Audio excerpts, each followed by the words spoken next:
Hi, welcome to Cuz Liberty. I'm your host, Chris Hart. Today we're going to be doing a little something different. We're going to be cooking up some food. When I was in 8th grade, I signed up for a cooking class over at Huntington Junior High.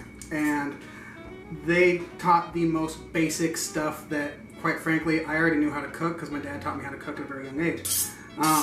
When I told the teacher that I didn't need this new cooking class and I wanted to take an extra shop class, she wanted to tell me and let me know that I very much needed to know how to cook. And I told her I already know how to cook.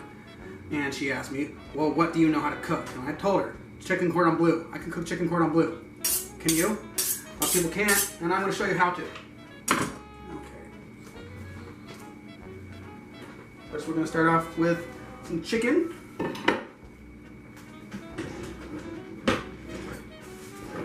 I need to pound the chicken out so that it is flat.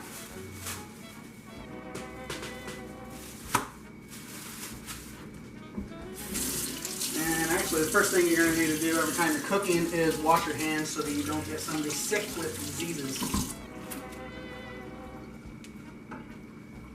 If you don't have a mallet, you can use a pot.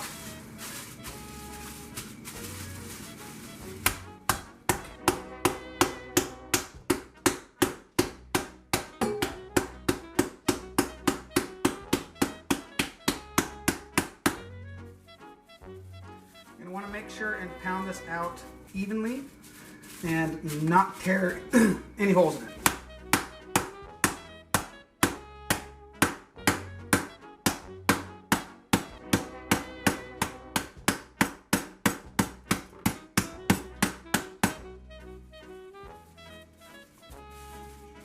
And that is, oh nice, tore a hole in the bag.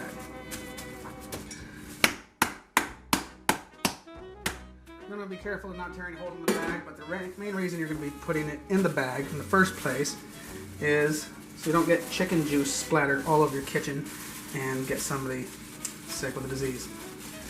Nobody wants to catch salmonella.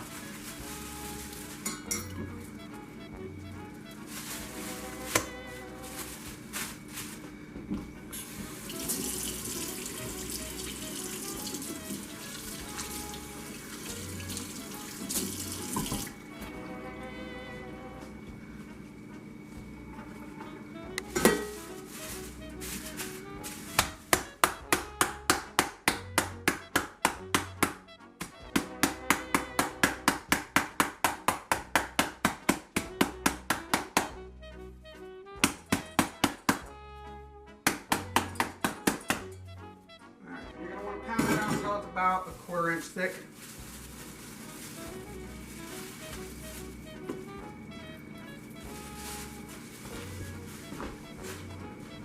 And again, every time you're going to touch that chicken, you're going to want to wash your hands because nobody likes salmonella.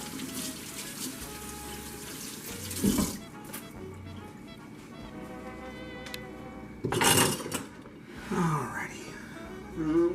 We're going to sprinkle some salt, pepper, and some other seasonings on the chicken before we do the rest.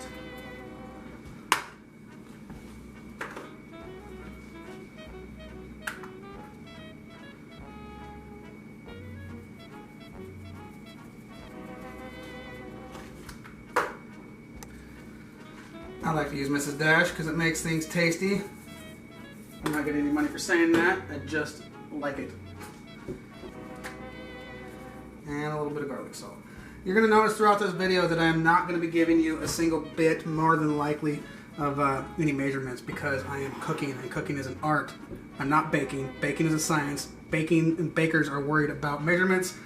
I am not worried about measurements, so I will just tell you what to do.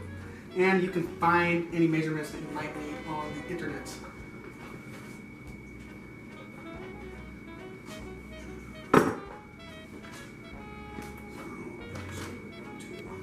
Flip these over and do the same thing to the other side.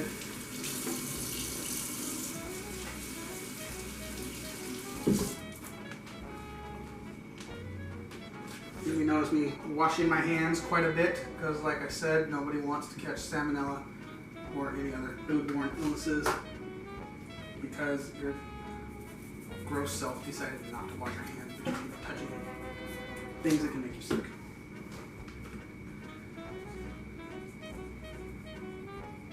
Notice I'm not using salt out of a shaker. I like my salt to be blessed by a priest. I use kosher salt.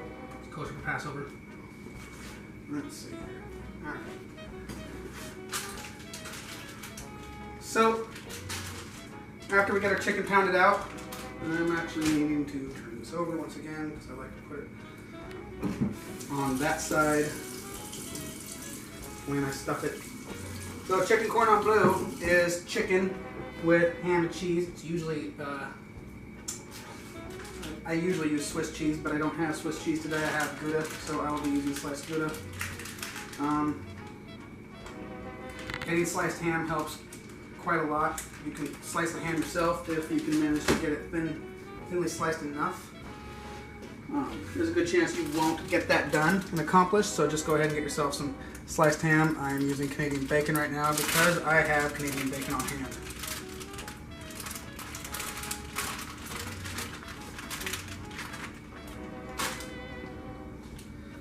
So then you just lay the cheeses on top of the ham that is inside the chicken.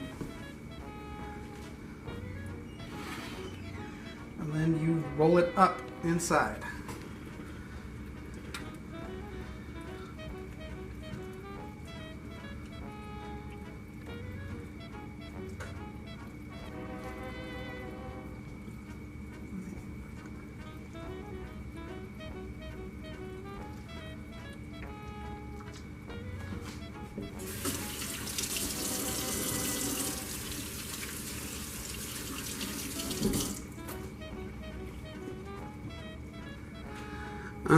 One easy way to help the process along is by using some little toothpicks to hold the chicken together.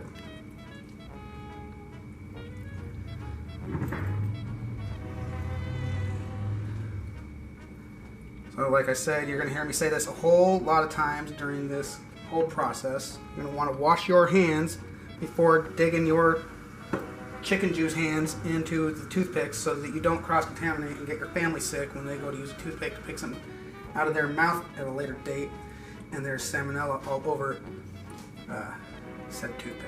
You don't want that. That is not good food. And there we go.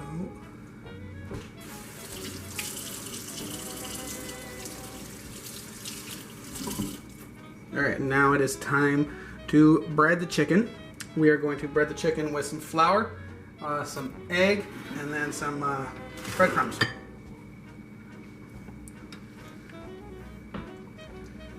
You put in the flour first. You put in the flour first because the flour makes the egg stick to it, and the egg is what makes the breadcrumbs stick to the chicken.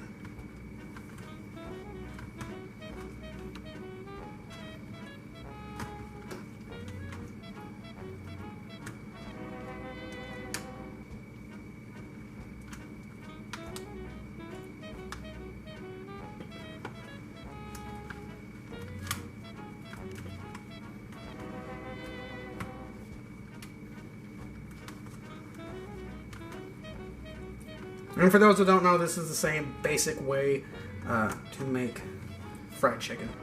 You just take your chicken, mix it in the flour, egg wash, and whatever type of breadcrumbs or breading you're going to use. Just really quickly in the chicken, the eggs I mean, and then straight off into the breadcrumb mixture. That off to the side.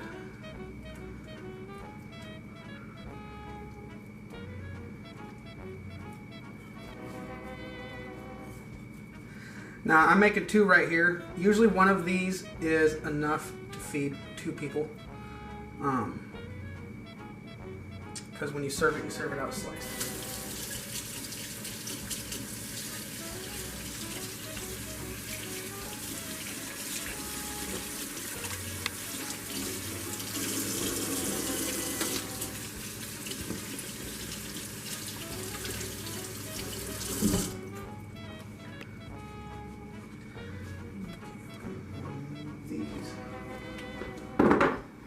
From our cooking area.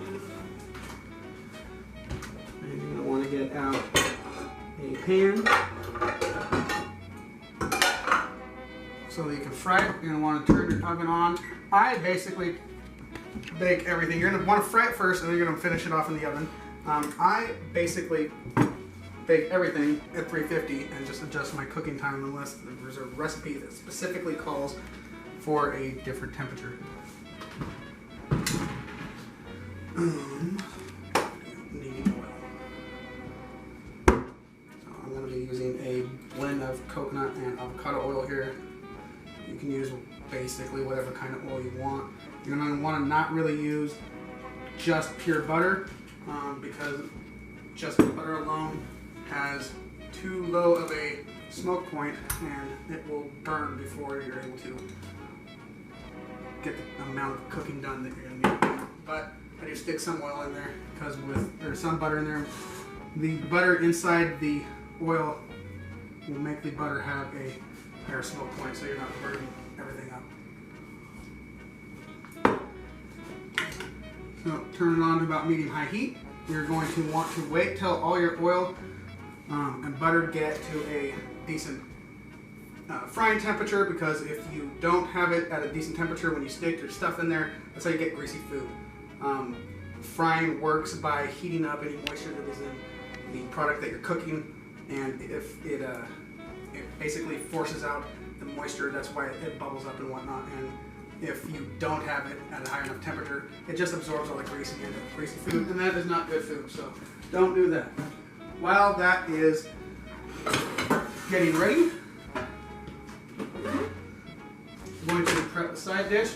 We're going to have asparagus. So when you're getting asparagus, the way to prep this stuff out, the slow way is you hold on to one end, put your finger on about the middle, and it'll break off about that. It'll take about a quarter off at a time.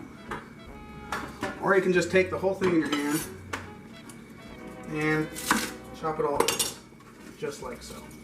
And then if you have a rabbit like I do, you can feed him all of this stuff right here. I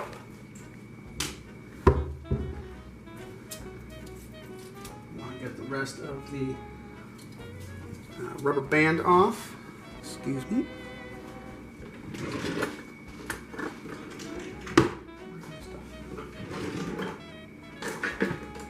So when you're going with asparagus, you're going to want to cut that top rubber band off so that you're not breaking all the flowerets at the top. You're going to stick it in a pan there. Get it with some of this oil mixture.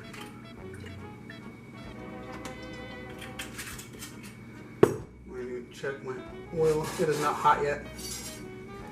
I'm going to season it up with some Mrs. Dash because Mrs. Dash makes things taste tasty. A little bit of pepper. You're going to not want to use too much pepper while you're cooking because pepper will actually burn. And some kosher salt. You're just going to take this and mix it all up.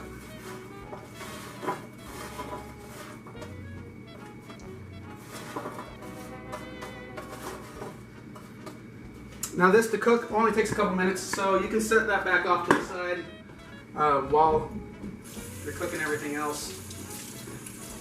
You want to wash your hands because after cooking or after prepping off that asparagus, it will leave your hands all oily, and you don't want to get everything in your kitchen dirty.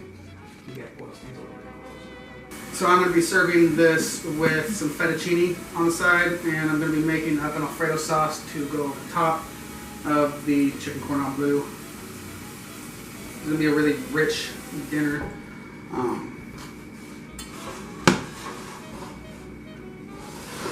go ahead and put that up there and start heating the water up. Not really going to need to start the Alfredo, the fettuccine noodles quite yet because, like I said, we're still going to be frying this chicken up and then put it in the oven to finish off. But you can still go ahead and get things ready, and we are basically right now just waiting on this oil to get.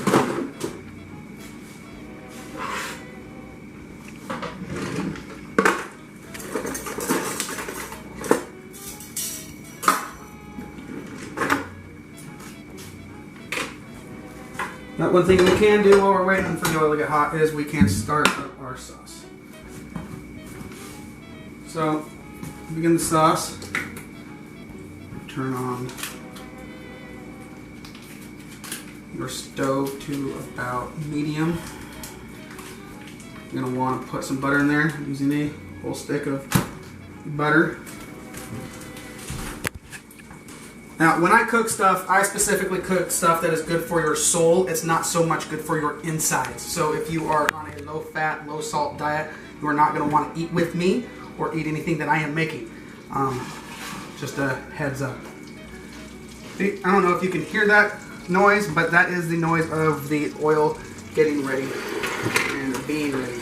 So we're going to go ahead and put this chicken in there. Seam side down first.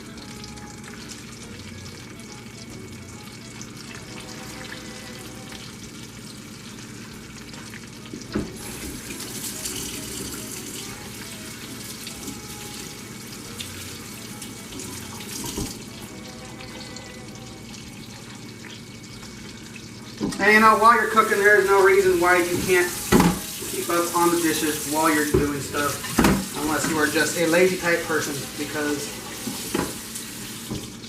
everything takes pretty quickly. It doesn't take more than a second to wash off a plate and stick it in the dishwasher, or get it in the place where you can make your kids do it later on, or your significant other, or yourself if you're a person that lives by themselves.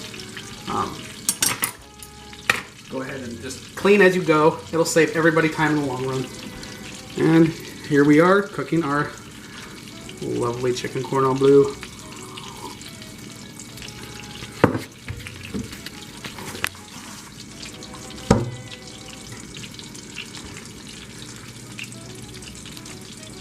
It seems to be cooking slowly.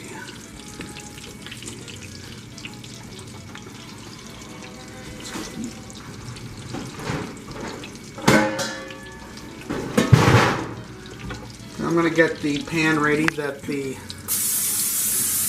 chicken is going to go into the oven on. I'm going to spray that down with some spray coconut oil.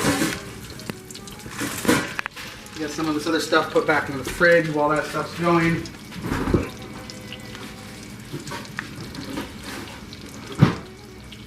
Like I said, there's no reason not to clean up after yourself as you're going, to save everybody time and energy.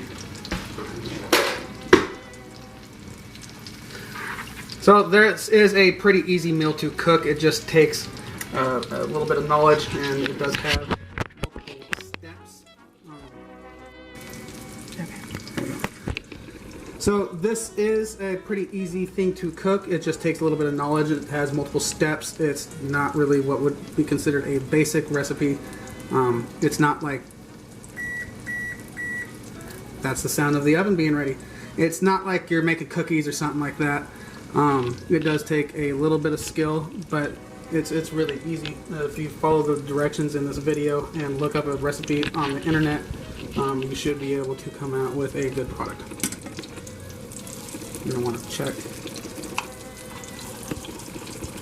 the underside. We are just getting this brown. We're not trying to finish this off in the pan. It'll burn if you are attempting to do that.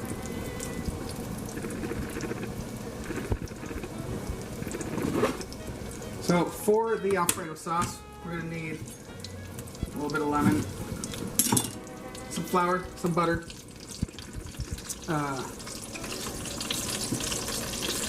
some heavy cream, some Parmesan. That's pretty much it.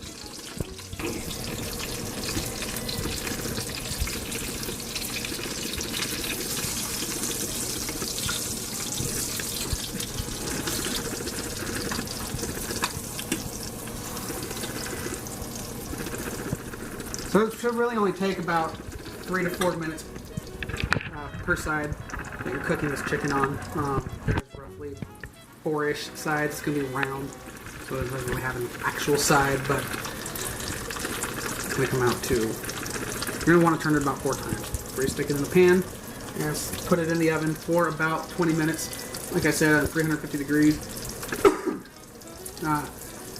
You're going to want to check the internal temperature of this.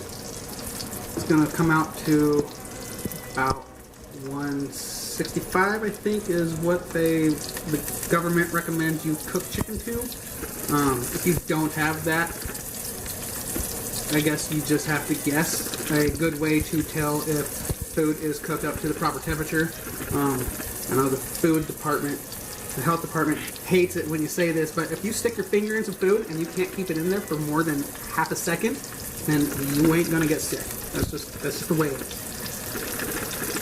But if you have a thermometer, just go ahead and tempt that. I think it's about 165. Pork is 175, I believe. I'm not really sure. I'm not a cook anymore, so it doesn't really matter to me what the government says you have to cook food to. Just make sure your food's done so you don't get salmonella.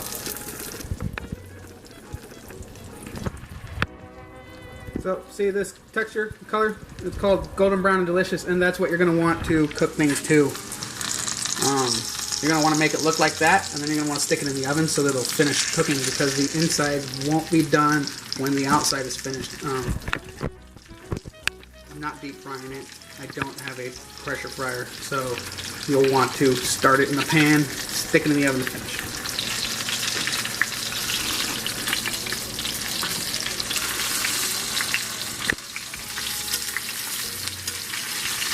Okay, so it's pretty much done being started. Go ahead and put that into the baking vessel and slide it into the oven. Go ahead and set a timer for approximately 20 minutes so that you don't burn everything while you're not paying attention. And we're going to go ahead and take a break right now. Okay, so now that we only have a couple of minutes until our main course is done, we will go ahead and start making our sauce. You're going to want to get this butter nice and warm. And you're going to want to mix a few tablespoons of flour in with it. It's called a roux. It's a French term.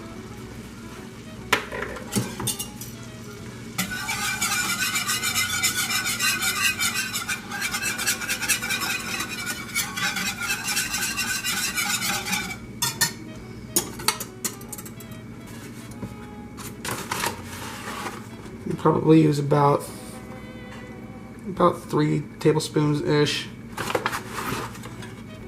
for a stick of butter. You're not going to want to do a lot, because the more roux you put in there, the more flour you put in there, the thicker it'll get, and it'll thicken up as you mix in the cheese.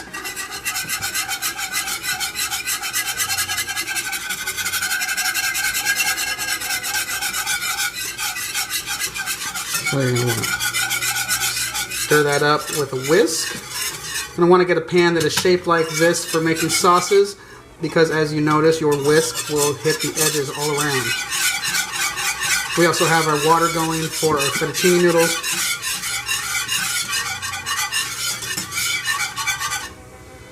And it's quite a bit of butter, so I'm going to add a little tiny bit more flour.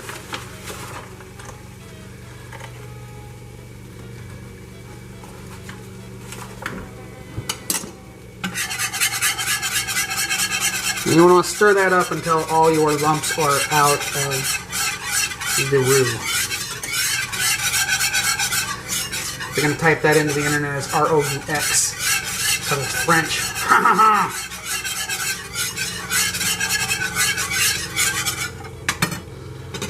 Alright, and you're going to want to add your cream next. I'm going to go ahead and stir that up.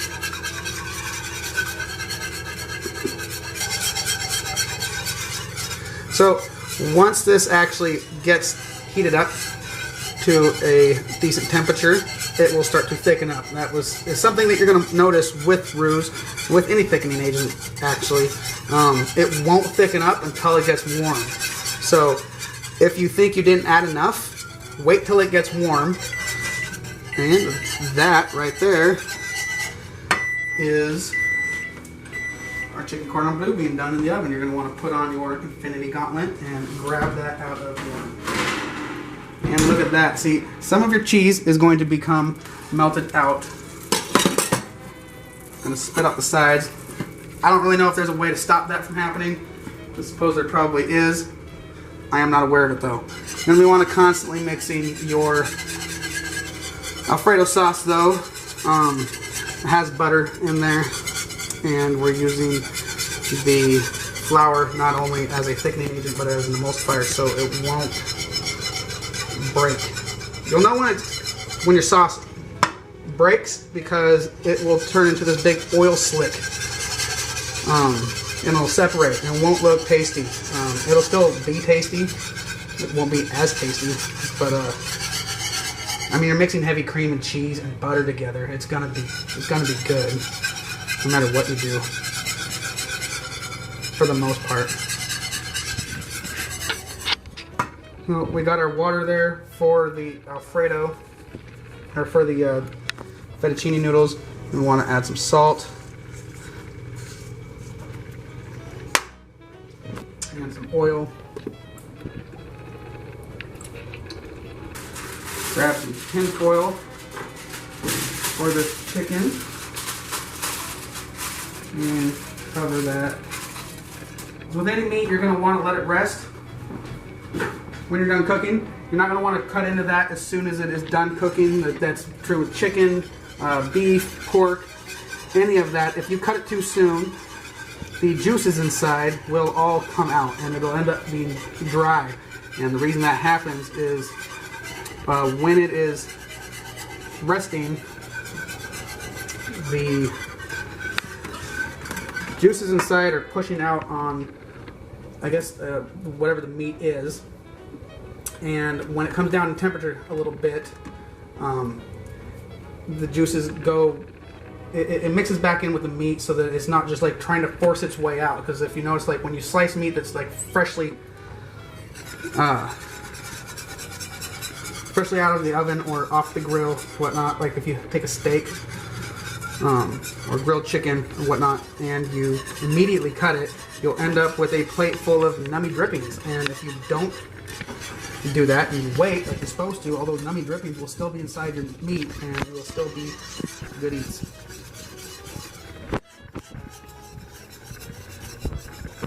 So now we have a nice velvety, rich, creamy texture on this. It is probably hot enough. We're going to add our, but as you can see, I don't know if you can actually see, but you can probably see that it is getting quite thick. We're going to add a tiny bit of nutmeg. You add nutmeg to just about any white sauce.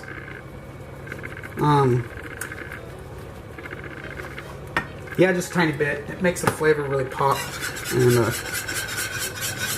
come out nicely. You're not going to want to add any salt to this because the cheese has plenty of salt in it.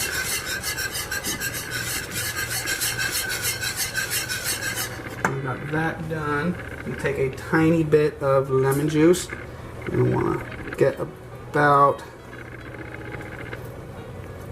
a teaspoon. You're going to squeeze that over your fingers like that. Make sure you have clean hands, of course. Catch any seeds that might pop out. That's probably enough. You're going to be doing that to add a little bit of not only flavor but a little bit of acid to the sauce. Taking this fettuccine. Once it starts cooking, it'll bend so you can get it the rest of the way in your pot.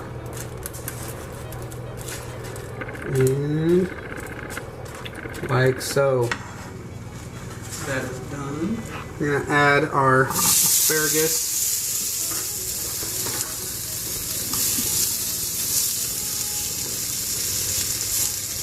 Oh, son of a bitch. I don't think I pushed.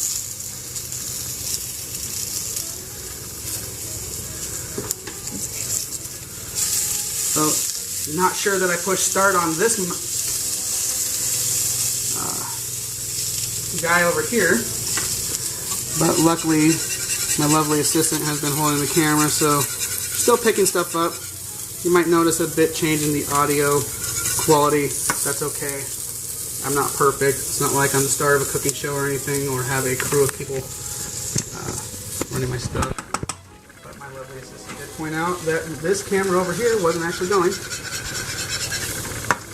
Oh well, such is life. So we're going to have this turned down. You're going to want this sauce over here turned way down. because if you don't, you will end up with lumpy, gritty, not super tasty sauce. And you're going to be adding this cheese super slowly. You're going to want to make sure and stir it all in so that it is nice and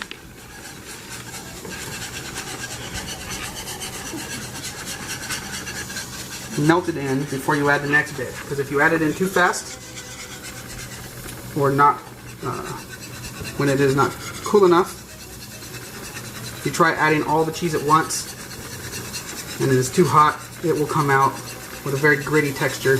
It'll still taste decently good, but it won't be as good as it could have been. And you're going to want to stir up your noodles so they don't stick to the bottom of the pot and stick to each other. Not sticking to each other will be greatly helped by the oil that you stick in there, and you add salt to add flavor. Go ahead and like I said, you're going to want to mix it in one scoop at a time, and then stir it in and get it all the way melted before you add the next batch of cheese. And this is true with like any cheese sauce. You're going to want to add a little bit at a time. You're going to make your roux, add your cream or your milk, turn the temperature down, add the cheese slowly, stir it in until it is done, melted. So this is like a thing that you're going to want to be constantly stirring the entire time, because you definitely don't want it to get burnt, and you don't want it to scorch. If you scorch your cream sauce, it's ruined, basically. That is one way to ruin a cream sauce, is by scorching it.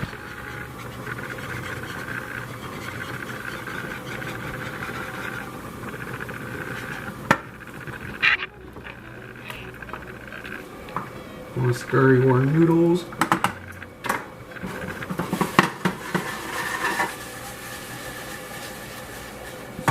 Stir around the asparagus. Asparagus doesn't take all that long to cook. You can cook it up for pretty much, it depends on how crispy you like it.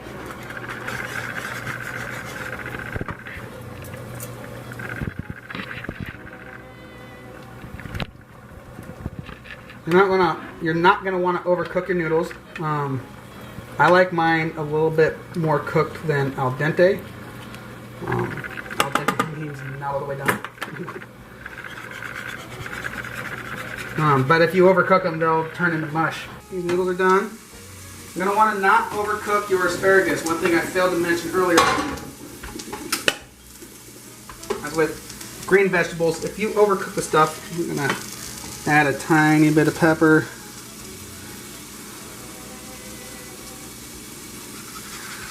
To our sauce. Go ahead and turn off the asparagus. When you're cooking green vegetables, if you overcook them, they will release a gas, and the gas will stink.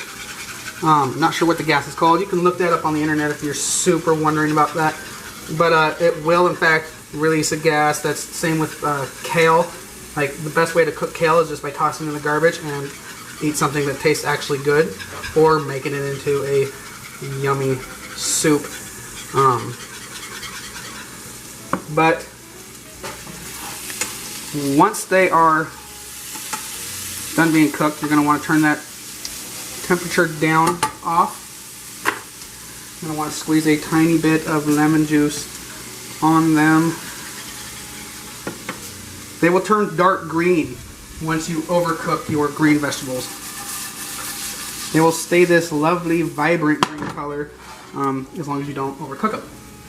So now, while all that is off, we'll go ahead and plate our chicken.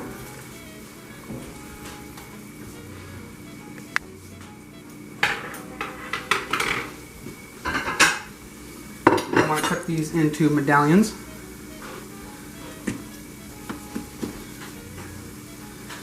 Make them about a ½ inch. If you let them sit, the cheese is going to come down in temperature also, so it doesn't just squirt out all over the place.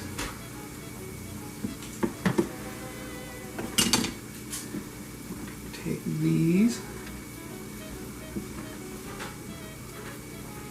set them on a plate, like so. Take some asparagus, put it on the side.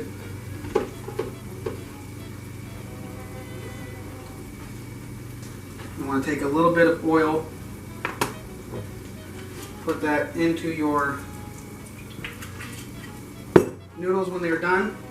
That way they won't stick together. All that starch that are in the oil or in the noodles will cause them to stick together if you don't put some kind of sauce or some kind of fat, whether it be butter or oil or spaghetti sauce or Alfredo sauce. You're going to want to mix some kind of sauce or oil in that so it doesn't stick together, because that will not be tasty. And then you're going to want a spoon.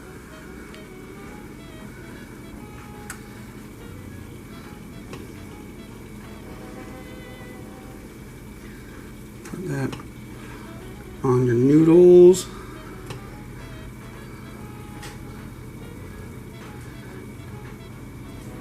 And on your chicken.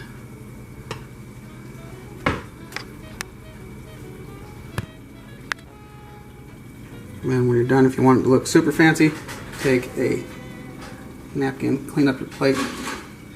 That sound you heard was my neighbor mowing her lawn. And there you go. Chicken cordon bleu, asparagus, fettuccine Alfredo. Not basic, not that difficult. All you have to do is know what you're doing. Anybody can cook if you can follow directions. That's basically it. Have a good night.